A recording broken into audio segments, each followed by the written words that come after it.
Altera Rosa provient d'une rencontre entre le Palais des Papes, à Jardiland et la Société française des roses, qui cherchait il y a 7 ou 8 ans un événement majeur pour agrémenter les fêtes de l'Ascension en Avignon.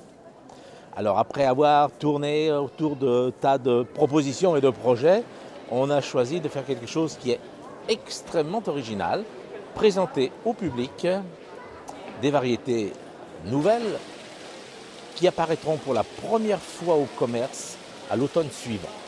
C'est la définition d'Altera Rosa, offrir au public la vision de ce qu'il va trouver dans les jardineries en octobre de l'année en question.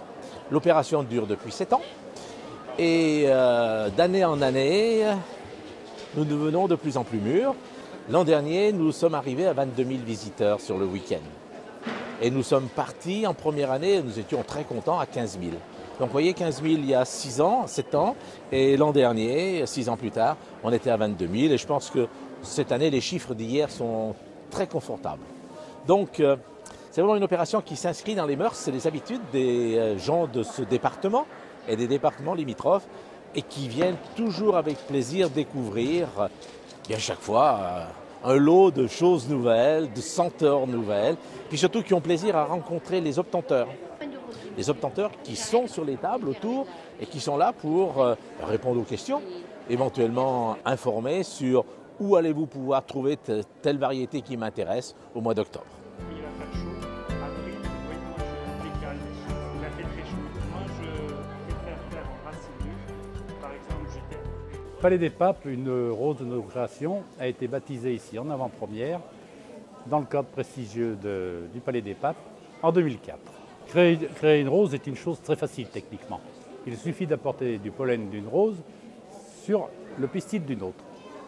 Techniquement c'est très facile. Où ça se complique, c'est le choix des géniteurs. Parce qu'il n'y a rien de scientifique, tout est complètement empirique. C'est qu'une histoire d'observation, d'observation, d'observation. Et on ne connaît la valeur génétique d'un géniteur, justement, qu'à travers ses enfants. Donc c'est un travail de longue haleine. Jardiland, que j'ai rencontré pour une autre animation l'année dernière sur la place de l'Hôtel de Ville à Paris, était venu organiser un beau parterre avec la remise gracieuse d'un olivier qui était l'endroit où nous allions planter, où toutes les personnes qui passaient sur cette place venaient planter une petite graine. Et la petite graine était évidemment le symbole de la vie. Donc ils nous ont offert cet olivier magnifique et organisé toute la place de l'Hôtel de Ville avec un beau parterre de fleurs. Et ils ont été très touchés par le combat, ils ont trouvé que c'était vraiment une action très forte. Et du coup, ils ont eu envie de nous offrir cette rose.